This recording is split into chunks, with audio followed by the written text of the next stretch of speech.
வன்னியர் சங்கம் தலைவருடைய தலையை நான் எடுப்பேன்னு ஒருத்தர் மேடையில் பேசுறாரு. ஆனா அந்த நபர் மீது எந்த நடவடிக்கையும் கிடையாது.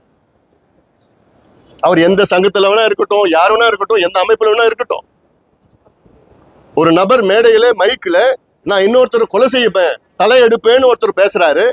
இன்னைக்கு வரைக்கும் அந்த நபர் மீது நடவடிக்கை எடுக்கல. இதுதான் காவல்துறையுடைய கோழைத்தனமா நான் பாக்குறேன். காவல்துறை ஏன் இவ்வளவு கோழையா இருக்கிறீங்க? காவல்துறைக்கு முதுகெலும்பு இல்லையா? உங்களுக்கு என்ன பயம்? அப்போ யார்கிட்ட பயப்படுறீங்க? இது அடிப்படை சட்டம் ஒழுங்கு, அடிப்படை பேசிக் லா அண்ட் ஆர்டர்.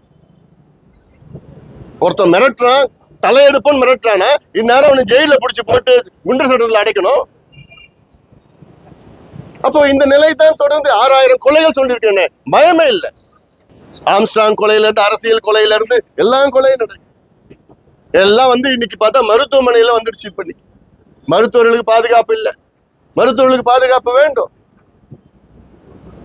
அதற்கு அரசாங்கம் இன்னும் கவனம் செலுத்த வேண்டும். மெத்தனமா ஏதோ வரோம் போறோம் ஏதோ இருக்கிறாங்க, அவ்வளவுதான். சட்டம் ஒழுங்கு அப்படின்னு எதுவுமே கிடையாதுங்க.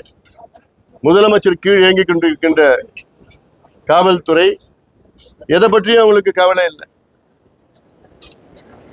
மருத்துவர்களுக்கு மட்டும் கிடையாது, சாமானிய மக்களுக்கும் தமிழ்நாட்டில் பாதுகாப்பு கிடையாது. இவங்க ஆட்சிக்கு தமிழ்நாட்டில் 3 ஆண்டுகளில் 6000 கொலைகள் நடந்திருக்கிறது. 6000 கொலைகள் இந்த 3 ஆண்டுகள். அப்புறம் என்ன சட்டம், என்ன ஒழுங்கு? கிட்டத்தட்ட 55,000 கொள்ளைகள் சம்பவங்கள் நடந்திருக்கிறது இந்த 3 ஆண்டுகளில்.